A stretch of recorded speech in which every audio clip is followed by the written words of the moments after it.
കാനഡയിലെ മോൺട്രിയയിൽ പൈതൃക സ്മാരകമായി സംരക്ഷിച്ചിരുന്ന നൂറ്റാണ്ടിലധികം പഴക്കമുള്ള സെന്റ് പോൾ പള്ളി തീപിടുത്തത്തിൽ കത്തിനശിച്ചു.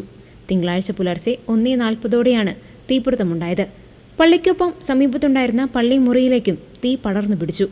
നിലവിൽ ഈ പള്ളിമുറി വൃദ്ധസദനമായി പ്രവർത്തിക്കുകയായിരുന്നു. തീപിടുത്തത്തെ തുടർന്ന് വൃദ്ധസദനത്തിലെ 73 അന്തേവാസികൾ ഉൾപ്പെടെ പ്രദേശത്തെ 148 പേരെ അധികൃതർ അടിയന്തരമായി ഒഴിപ്പിച്ചു.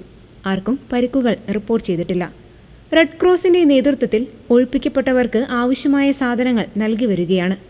100-ലധികം അഗ്നിശമന സേനാ യൂണിറ്റുകൾ മണിക്കൂറുകളോളം പരിശ്രമിച്ചാണ് തീ നിയന്ത്രണ വിധേയമാക്കിയത്.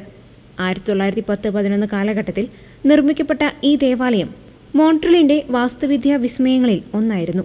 സിമന്റ് ഉപയോഗിച്ചുള്ള നൂതനമായ നിർമ്മാണ രീതിക്ക് പേരുകേട്ട ആർക്കിടെക്ട് ജോസഫ് ആർത്രൂർ ഗോർഡിനാണ് ഇത് രൂപകൽപ്പന ചെയ്തത്. കത്തോലിക്ക സഭയുടെ കീഴിലായിരുന്ന ഈ പള്ളി കഴിഞ്ഞ കുറച്ചു വർഷങ്ങളായി ഉപയോഗത്തിലുണ്ടായിരുന്നില്ലെങ്കിലും പ്രദേശത്തെ റൊമാനിയൻ ഓർത്തഡോക്സ് സമൂഹം ഇത് വാടകയ്ക്കെടുത്ത് ഉപയോഗിച്ചിരുന്നു.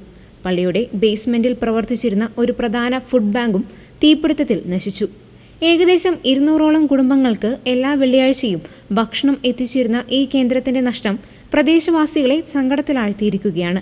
തീപിടുത്തത്തിന്റെ കാരണം കണ്ടെത്താൻ പോലീസ് അന്വേഷണം ആരംഭിച്ചു. നഗരചരിത്രത്തിന്റെ ഭാഗമായ ഈ ദേവാലയം നഷ്ടപ്പെട്ടത് വലിയ ആഘാതമാണെന്ന് മോൺട്രിയൽ മേയർ വെറോണിക് ഫോർണിയർ പറഞ്ഞു. പലരുടെയും വിവാഹങ്ങൾക്കും മാമോദീസകൾക്കും സാക്ഷ്യം വഹിച്ച ഈ പള്ളി ഞങ്ങളുടെ ഓർമ്മകളുടെ കേന്ദ്രമായിരുന്നുവെന്ന് അവർ അനുസ്മരിച്ചു.